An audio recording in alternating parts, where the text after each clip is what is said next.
Hey, that doesn't work. Hey, killers? For all you film students out there, if you're in the middle of your first year as a film student, or if you're graduating soon and going to film school, here's 7 things that new film students should know. I don't care if you consider yourself an introvert and you're not really great at talking to other people. That's how I was when I was at film school, and it was not a good thing. You never know who you'll meet. Kevin Smith spent a half a semester at a small film school, and even in that short time he met Scott Mosier, his longtime producer and friend. Without having met Scott, there's a good chance things would have gone very differently. Also, I mention Kevin Smith a lot. I'm from New Jersey, sue me. Now wait, that's not actually me supporting not going to film school. I actually think it's the much better choice. But you're going to find a lot of people who feel the opposite way, that film school is a waste of money and that money would be better spent on making a movie yourself because you learn so much about the filmmaking process just from making one. And they're not wrong, it's really just a matter of opinion. There is no right answer. People have succeeded or failed going to film school and succeeded or failed making a movie on their own. There's no way ahead of time to know what will work for you. And yes, you do learn a lot by getting thrown into the fire making a movie yourself, but that can go pretty badly too. Filmmaking is one of the few professions where your talent means more than your education. And speaking of that, the film business is all about money. And if you can make those with the money to get your movie made more money, that's usually the most important thing to having a long career in this industry. Now, I'm sure the artsy film student or students in the classroom right now, if this is being shown in one, just rolled their eyes. It's not about the money, man. Go back to Hollywood with the other soulless, money-grubbing sellouts, man. And fine, let them think that way. That brings me to number 4. Filmmakers by nature are usually pretty egocentric people. You kind of have to be, at least a little bit. You have to think you're actually good enough at what you're trying to do that it's worth people's time to watch your work and, yeah, kind of listen to what you have to say about the topic. And in that, they usually think that that makes it so everybody has to listen to what they have to say as gospel as well. I don't mean everyone, just that like one guy or girl in the class. You know the one. They're easy to pick out. They usually make it pretty obvious. We had one when I went to NYFA. There was this guy, he would hold court with his followers that would all listen to everything that this guy had to say, hang on his every word about filmmaking. And he made sure to do it loud so that everybody in the common area at the school would hear what he had to say too. And I'll never forget going by him one day and hearing him say to his followers, well, I don't think it's possible to make a good movie for more than $1 million. That's the kind of guy I mean. Don't listen to him. Now this can apply to any of the films along the way that you make in film school, but especially when you know your final project is coming. Go all out, use every resource that you have at the school. All the equipment, all the people who can help, all the benefits that come along with being a student filmmaker, especially the fact that you can pretty much get away with anything, but I'll come back to that in a minute. Put it all into your work, especially that final project, because you will find out when you are no longer at the school, it becomes a lot harder to get your hands on the equipment, the people, anything, especially equipment. It's great being able to check out the cameras, lights, sound equipment, anything you need. But once you have to foot the bill yourself or find somebody else to do so, it becomes a lot harder. So whatever big idea you have, do it. You never know what might come of it. Don't forget, Trey Parker and Matt Stone made a feature-length film at film school called Cannibal the Musical, and that one actually got bought and distributed. So they already had some success right out of film school. Okay, back to that other thing I mentioned. Never has something so small been of such benefit to a young filmmaker. I'm speaking, of course, about your school ID badge. Assuming your school has an ID badge. They should, because that badge will allow you to get away with anything. This isn't 100% necessarily true. Don't hold me to this if it turns out your area is really strict and doesn't care if you're a student, but for the most part, as long as you say you're a student, it's very rare that anybody's gonna give you any trouble. At the worst, they'll just tell you to get out of somewhere. But it could be even better than that. Check with your school, see if there's any special privileges that you get for being a student.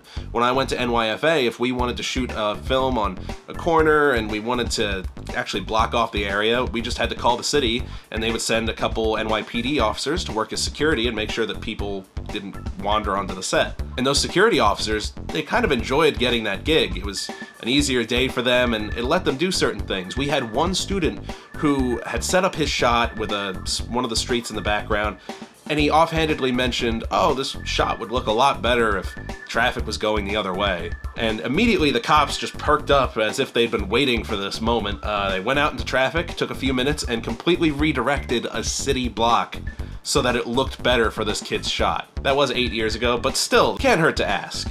At the very least, just do whatever you want with impunity and hope for the best. And while I would never suggest something so brash as to keep that ID when you get out of film school,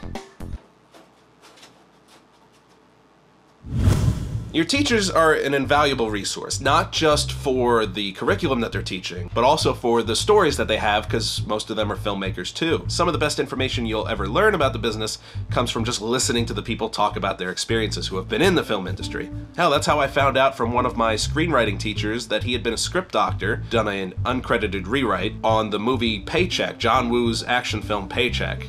They used one line, and he had gotten paid $100,000 for that, just for the one line that they used from his script. And I don't think that he was BSing, because I've heard that number and bigger numbers from a lot of other screenwriters out there. So that's what made me think, hey, maybe I'd like to try screenwriting. But your teachers being filmmakers can also be a negative sometimes, because it really depends on their personality type. I had one teacher who gave us an assignment where he gave out excerpts of script without any action. It was all just dialogue. And he said, you know, make this as a short film, 1 or 2 pages, based just on what you see in the dialogue, and make your own action. Make action that works for this. And the excerpt that I got came from a script that he himself had actually written and made into a feature film a few years before. Here's a quick excerpt from that. I don't have to tell you how much money you owe, right? Where's the money, Rob? I ain't got the money. How much you got? Nothing. How much? Nothing. I got nothing. Jesus, Rob. For a long time, I've been doing nothing but try to help you out. I'm the only one trying here, Rob. And his first comments to me after we showed it in class was, why did you have it take place in an apartment? Because all I had was dialogue, and that's just where I decided to shoot it? Yeah, but why did you do this? And why did you do that? Yeah, I don't know. I was just going with what I had. Why did you put it in an apartment? The scene took place in a car in the movie. Because I didn't know, a**hole! I'm not bitter. I'm not bitter. And then he actually showed the scene. He's like, see, this is what it was supposed to be. Alright, for future Monday videos, I have a few different ideas I'm going to start implementing in the coming weeks. One of them is called Let's Edit, where I'm just going to capture my screen as I edit and narrate through why I make all the choices I do on certain scenes. Coming up soon in the next couple weeks, I'm going to be doing a scene from my upcoming short film, Angel of the City, putting the whole thing together and showing why I do each thing, giving a few tips through Premiere. That's what I use to edit. And if you want to know about some upcoming topics, follow me on Twitter @RussellRules. And every once in a while I'll put out, this is what my topic is, like I did with today's topic, and I asked if anybody had any ideas themselves. And my favorite one came in from AidenK87. Keep an open mind. You might go in thinking you want to be a director, but you might come out something different. And this is absolutely true, and consider this to be the honorary number 8 for this list. You want to make sure that you're going where your talent lies. Most people who go to film school want to be a director. At least they did when I was in school. But one of the great things about going to film school is that you may find that your talent really lies in a certain specialty. And if you can focus on one of these specialties, whether it be editing, sound, lighting, anything, you may find it a little easier to find work. And remember that just because you start out in one job doesn't mean you can't eventually become a director. For example, a lot of cinematographers eventually become directors themselves. Christopher Nolan's DP on pretty much all his movies is finally making his first feature as a director, with the movie Transcendence coming out later this year. A lot of people start out as second unit directors too. So just remember, there's a lot of routes that you can take. That's all for me this week. If you have anything to add, do so in the comments below. I'll see you all Friday for the live show, which I can promise you will be at least 50% more professional than last Friday's show. Maybe 25%. And if you did miss last Friday's show, that link is on screen right now if you want to go back and check it out. Link is also in the description. And if you're interested in what my old Indy Mogul mate Griffin is doing, he is at CES this week, working with the channel TechSmart, with 2 T's at the end. Check out the link on screen to check out their introduction with the CES 2014 Gear Tour. And don't forget to follow me on Twitter, again, @RussellRules, or follow us for updates on Facebook, facebook.com/HeyKillerFilms. See you guys Friday.